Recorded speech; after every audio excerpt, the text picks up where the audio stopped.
তোমাদের সঙ্গে আলোচনা করব বাংলা অনার্স সাজেশান নিয়ে 2024-এর, অর্থাৎ 2024 সালে যারা অনার্স নিয়ে পড়াশোনা করছে এবং পরীক্ষা দেবে তাদের আমি সাজেশান নিয়ে এসেছি বাংলা পেপারের CC10 পেপার চতুর্থ সেমিস্টারের CC10 পেপারটি নিয়ে আজকে আলোচনা হবে। চলো, CC10 বেঙ্গলি অনার্স সাজেশান 2024, অর্থাৎ 2024-এর জন্য প্রথম মডিউলের চেষ্টা করতে হবে তোমাদের, সেটা প্রথম ভালো করে বুঝে নাও। আর তোমাদের আগে আমি প্রথমে বলে দিচ্ছি, আমার একটা প্লেলিস্ট টেলিগ্রাম চ্যানেল রয়েছে, সেখানে তোমরা জয়েন করতে পারো যদি প্রয়োজন মনে হয়। সেখানে আমি অনেক নোট প্রোভাইড করছি, তোমরা সেখানে জয়েন করলে তোমরা সেখান থেকেও নোটগুলো পেতে পারো, PDF আকারে পাবে। সাহা অধ্যয়নালয় নামেই আমার এই অ্যাকাউন্টটা তৈরি করা আছে, সেখানে তোমরা চাইলে যুক্ত হতে পারো। ডেসক্রিপশন বক্সে আমি লিঙ্ক দিয়ে দেবো। চলো, যে সমস্ত প্রশ্নগুলো করতে হবে তার আগে তোমাদেরকে জানা দরকার আছে CC10 পেপারে মডিউল 1-এ কী কী রয়েছে। কমলাকান্তের দপ্তর রয়েছে, প্রথমে হচ্ছে কমলাকান্তের দপ্তর, তার মধ্যে 4টে আছে প্রবন্ধ আছে। একা কে গায় ওই, আমার মন, পতঙ্গ আর বিড়াল। 4টের মধ্যে থেকে আমাকে কিন্তু একটা প্রশ্ন কিন্তু অবশ্যই থাকবে। দুটো পার্ট রয়েছে, একটা হচ্ছে কমলাকান্তের দপ্তর আর একটা হচ্ছে একালের প্রবন্ধ সঞ্চয়। দুটো থেকে দুটো প্রশ্ন আসবে, একটা লিখতে হবে। এখানে আমি ভাগটা তোমাদের ঠিক করে দিয়েছি, দেখো এখানে কিন্তু 5 পর্যন্ত কমলাকান্ত দপ্তর আছে, তারপর থেকে কিন্তু দুটো প্রশ্ন রেখেছি, সেটা হচ্ছে একালের প্রবন্ধ সঞ্চয় থেকে রয়েছে। চলো, প্রথমে আমরা দেখে নিই কী কী করতে হচ্ছে কমলাকান্ত দপ্তর থেকে। যে প্রশ্নগুলো তোমরা করবে খুব ভালো করে করবে। প্রথমে রয়েছে একা কে গায় ওই প্রবন্ধের মধ্যে বঙ্কিমচন্দ্রের একাকিত্বজনিত যে গভীর হৃদয় যন্ত্রণা ব্যক্ত করেছেন তা নিজের ভাষায় লেখো।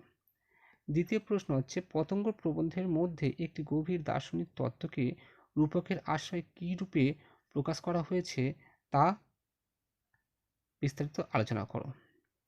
এখানে বিড়াল থেকে কোনো প্রশ্ন দেওয়া হয়নি, কারণ বিড়াল গত বছর পরীক্ষা পড়ে গেছে, ওই জন্য দেওয়া হয়নি। বিড়াল থেকে 5 নম্বর প্রশ্ন তোমাদের থাকতে পারে। 3 নম্বর রেখেছি যেটা কমলাকান্ত দপ্তর এর আমার মন রচনাটিতে কমলাকান্তের আত্মোপলব্ধির যে পরিচয় ফুটে উঠেছে তা আলোচনা করো। এটা কিন্তু খুব ভালো করে দেখে যাবে, এটা খুব স্টার প্রশ্ন আছে। তারপরে দেখো দুটো প্রশ্ন আমি রেখেছি, সেই দুটো প্রশ্ন কিন্তু দেখো তোমরা লিখে রাখো বা স্ক্রিনশট নিয়ে রাখতে পারো। কমলাকান্ত একাধারে কবি, দার্শনিক, সমাজ শিক্ষক, রাজনীতিজ্ঞ ও স্বদেশপ্রেমিক। প্রবন্ধগুলি অবলম্বনে মন্তব্যটির যথার্থতা বিচার করো। অবশ্যই ভিডিওটি পুরোটা দেখো, স্কিপ না করে দেখলে তোমাদেরই উপকারী হবে। সময় খুব কম, আমি ঠিক টাইম মতো দিতে পারিনি, দেরি হয়ে গেছে, সামনেই পরীক্ষা, তোমাদের এক সপ্তাহ বাকি, তাই পুরো ভিডিওটা দেখো, মনোযোগ সহকারে এগুলো কিন্তু করে রাখো। কমলাকান্ত চরিত্রটির পরিকল্পনায় বঙ্কিমচন্দ্রের মানসিকতা ও সাহিত্যিক দৃষ্টিভঙ্গির যে পরিচয় ফুটে উঠেছে তা উদাহরণ সহযোগে আলোচনা করো। এবারে আমরা যেটা হচ্ছে একালের প্রবন্ধ সঞ্চয় থেকে দুটো প্রশ্ন আমি রেখেছি, সেটা দেখে নাও। প্রথম রেখেছি শিক্ষা ও বিজ্ঞান প্রবন্ধে লেখক মাতৃভাষার মাধ্যমে শিক্ষাদানের সপক্ষে যে মতামত প্রদর্শন করেছেন তা ব্যাখ্যা করে বুঝিয়ে দাও। তারপরে দেখেছি সাহিত্যের রাজনীতির প্রবন্ধটি অবলম্বনে প্রাবন্ধিকের মূল অভিব্যক্তি সুপরিস্ফুট করো। এবার আমরা যাব দ্বিতীয় মডিউল। এই প্রথম মডিউলের 5 নম্বর প্রশ্নগুলো দেখে নিই। কিছু 5 নম্বর প্রশ্ন আমি আলাদা করে দিয়েছি, তোমরা কিন্তু প্রবন্ধটা ভালো করে পড়ে রাখবে। আমার মন প্রবন্ধের রচনাভঙ্গির বৈশিষ্ট্য উল্লেখ করো। আমার মন প্রবন্ধের বঙ্কিমচন্দ্রের যে হাস্যরসিক মনোভাবের পরিচয় পাওয়া যায় তা আলোচনা করো বা ব্যাখ্যা করো বা পরিচয় দাও। বিড়াল প্রবন্ধে বঙ্কিমচন্দ্রের যে সাম্যবাদী মানসিকতার পরিচয় পাওয়া যায় তা সংক্ষেপে লেখো। আর দিয়েছি চোর দোষী বটে কিন্তু কৃপণ ধনী তদপেক্ষা শতগুণে দোষী।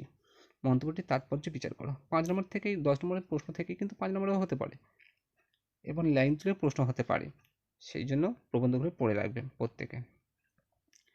তারপরে দেখো এখান থেকে 5 নম্বর কিছু রেখেছি। প্রথমে সাহিত্যের রাজনীতি প্রবন্ধে লেখক ত্রিবিধ সমস্যা বলতে কি বুঝিয়েছেন, সংস্কৃতির 3টি বৈশিষ্ট্য কী কী, বৈশিষ্ট্যগুলি সংক্ষেপে আলোচনা করো। অ্যাকালচারেশন কি, কয় প্রকার, কী কী, সংক্ষিপ্ত পরিচয় দাও। আর এখানে যে প্রশ্ন রয়েছে, কি বিপুল অপচয় আমাদের জাতীয় প্রয়াসে, কোন ক্লাসের কথা বলা হয়েছে, অপচয় এড়ানোর উপায় কী। পরবর্তী প্রশ্ন, শিক্ষার সর্বস্তরে মাতৃভাষাকে বাহন হিসাবে ব্যবহার করা সপক্ষে সত্যেন্দ্রনাথের যুক্তিগুলি প্রতিষ্ঠিত করো। এটা আবার এই প্রশ্নটা কিন্তু আবার 10 নম্বরেরও আসতে পারে। চলো দ্বিতীয় মডেলটা দেখে নিই। দ্বিতীয় মডেলে রয়েছে তোমাদের সাহিত্য রয়েছে, রবীন্দ্রনাথ ঠাকুরের সাহিত্য রয়েছে, যেটার পাঠ্য আছে সাহিত্যের তাৎপর্য, সাহিত্যের বিচারক আর সৌন্দর্যবোধ, এই তিনটে রয়েছে। আর হচ্ছে একালে সমালোচনা সাহিত্যের সঞ্চয়ন রয়েছে, যেখানে 4টে প্রবন্ধ রয়েছে, যেমন হচ্ছে আধুনিক সাহিত্য রয়েছে গোপাল হালদারের, রবীন্দ্রনাথ ও উত্তর সাধক রয়েছে, আর পাশ্চাত্য প্রাচ্য সমালোচনার ধারা সুবোধচন্দ্র সেনগুপ্ত, এটা কিন্তু খুব ভালো করে করবে।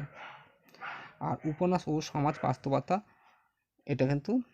এটাও ভালো করে দেখবে। তবে আমার মনে হয় পাশ্চাত্য প্রাচ্য সমালোচনার ধারা থেকে কিন্তু একটা বড় প্রশ্ন তোমাদের আসতে পারে। দেখো এখানে আমি 10 নম্বর কী কী প্রশ্ন রেখেছি। সাহিত্যের বিচারক থেকে রেখেছি, সাহিত্যের বিচারক প্রবন্ধ অবলম্বনে সমালোচনা ও সমালোচকের আদর্শ সম্বন্ধে রবীন্দ্রনাথের বক্তব্য উপস্থাপিত করো। সাহিত্যের বিষয় মানববর্তী হৃদয় এবং মানব চরিত্র, সাহিত্যের তাৎপর্য প্রবন্ধ অবলম্বনে বা রবীন্দ্রনাথের মন্তব্যটি বিচার করো। তারপরে দেখো এই প্রশ্নটা 5 নম্বরেও আসতে পারে। সাহিত্য প্রকৃতির আর্সি নহে, কেবল সাহিত্য কেন কোনো কলাই বিদ্যায় প্রকৃতির যথাযথ অনুকরণ নহে, আলোচনা করো। এইটা খুব স্টার প্রশ্ন, এটা ভালো দেখে যাবে। সৌন্দর্য মূর্তি মঙ্গলের পূর্ণ মূর্তি এবং মঙ্গলমূর্তি সৌন্দর্যের পূর্ণস্বরূপ, আলোচনা করো। আমি কিন্তু এই সমস্ত প্রবন্ধ, সাহিত্য প্রবন্ধ কিন্তু সব পিডিএফ আমি কিন্তু দিয়ে দিয়েছি, টেলিগ্রামে দিয়ে দিয়েছি, তোমার টেলিগ্রাম থেকে দেখতে পারো। যদি লিঙ্ক প্রয়োজন হয় ডেসক্রিপশন বক্সে প্রথমেই পেয়ে যাবে। আর সেখানে দেখবে আমি সব প্রবন্ধগুলো নিচে লিখে দিয়েছি, কী কী প্রবন্ধ আছে সেই প্রবন্ধগুলো কিন্তু টেক্সট আমি দিয়ে দিয়েছি, তোমরা সেটা দেখতে পারো, পড়তে পারো। আর যখন তোমরা 6 সেমিস্টারে 5th সেমিস্টার উঠে যাবে, 5th সেমিস্টার আমি আগে থেকেই সব কিছু দিয়ে রাখবো, টেলিগ্রামে দিয়ে দেবো। টেক্সট বইগুলোই আমি দিয়ে দেওয়ার চেষ্টা করবো প্রথমে, তারপরে কিন্তু সাজেস্টিভ আমি দেবো। সব পিডিএফ আকারে পেয়ে যাবে, টেলিগ্রামে পেয়ে যাবে, তোমরা টেলিগ্রামে যুক্ত হয়ে যাও। এবারে দেখো এখানে তারপরে প্রশ্ন রেখেছি, যেটা সাহিত্যের তাৎপর্য প্রবন্ধে রবীন্দ্রনাথ ঠাকুর চিত্ত ও সঙ্গীতকে কেন সাহিত্যের প্রধান উপকরণ বলে বর্ণনা করেছেন তা লেখকের যুক্তি পরম্পরায় বিশ্লেষণ করে। এটা কিন্তু পরীক্ষায় আসতে পারে এবছর। এবারে দেখো এখানে সমালোচনা সঞ্চয়ন থেকে আমি 3টে প্রশ্ন রেখেছি, 3টে প্রশ্ন তোমরা ভালো করে দেখে যাবে। একটা হচ্ছে রবীন্দ্রনাথের উত্তর সাধক হয়ে জন্মানোর জন্য রবীন্দ্র অনুবর্তী কবিদের যে সংকটের সম্মুখীন হতে হয়েছে তা বুদ্ধদেব বসুর রবীন্দ্রনাথ উত্তর সাধক প্রবন্ধ অবলম্বনে আলোচনা করো। আর সাম্প্রতিককালে পাশ্চাত্য সমালোচনায় একটি নতুন স্বর ধ্বনিত হয়েছে, নতুন সুর বলতে কী বোঝো, নতুন সুরটি বিস্তারিত ব্যাখ্যা করো। আর উপন্যাস ও সমাজ বাস্তবতা প্রবন্ধে প্রাবন্ধিক তারাশঙ্কর বন্দ্যোপাধ্যায় ও মানিক বন্দ্যোপাধ্যায়ের উপন্যাসের সমাজ বাস্তবতার স্বরূপ সম্পর্কে যে মতামত ব্যক্ত করেছেন তার পরিচয় দাও। 5 নম্বর প্রশ্নগুলো দেখে নাও। 5 নম্বর প্রশ্ন, আমি এখানে কিছু 5 নম্বর প্রশ্ন লিখেছি। মন প্রকৃতির আর্সি নয়, সাহিত্য ও প্রকৃতির আর্সি নয়, ব্যাখ্যা করো। সাহিত্যের বিষয় মানব হৃদয় ও মানব চরিত্র, সংক্ষেপে লিখে, এটা খুব গুরুত্বপূর্ণ প্রশ্ন। এই প্রথম রবীন্দ্রনাথের মায়াজাল ভাঙল উক্তিটির তাৎপর্য বিশ্লেষণ করো, এটা খুব গুরুত্বপূর্ণ।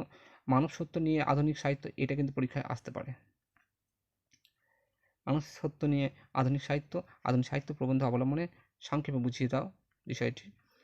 যেমন ঠিক তেমনটি লিপিবদ্ধ করা সাহিত্য নহে, আলোচনা করো। এই প্রশ্নটা ঘুরিয়ে ফিরে বিভিন্নভাবে লেখা যায়। ওই যে সাহিত্যের প্রকৃতির আর্সি নয়, এটা করলে এই প্রশ্নের উত্তরটাও করা যাবে।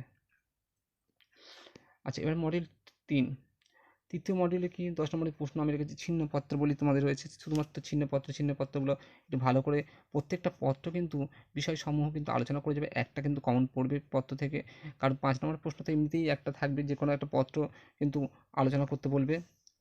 সুতরাং যে কোনো একটা পত্রগুলো একটু ভালো করে দেখে যাবে, যে কোনো একটা পত্র ফেলবে 5 নম্বরে, সেটা কমন পাবে তোমরা।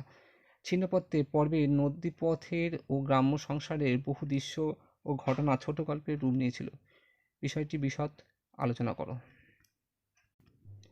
ছিন্নপত্র গ্রন্থে পদ্মা তীরের মানবজীবন কেমনভাবে ধরা পড়েছে তা পাঠ্য পদগুলি অবলম্বনে লেখো। এই দুটো প্রশ্ন কিন্তু প্রায় একই,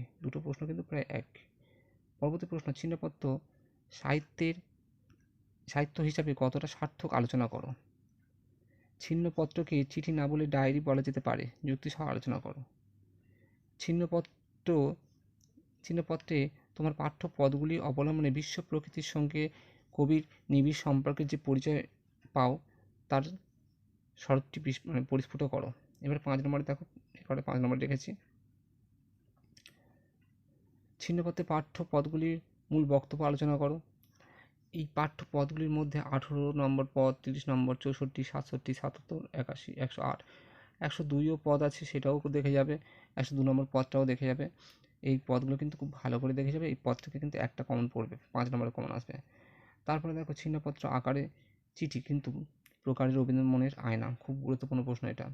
ছিন্নপত্র রবীন্দ্রনাথের লুকায়িত সাহিত্য বীজ ব্যাখ্যা করো। রবীন্দ্রনাথ ছোট গল্পের উৎস হিসাবে বিবেচিত হয়। ছিন্নপত্রের এমন একটি পত্র সম্পর্কে আলোচনা করো।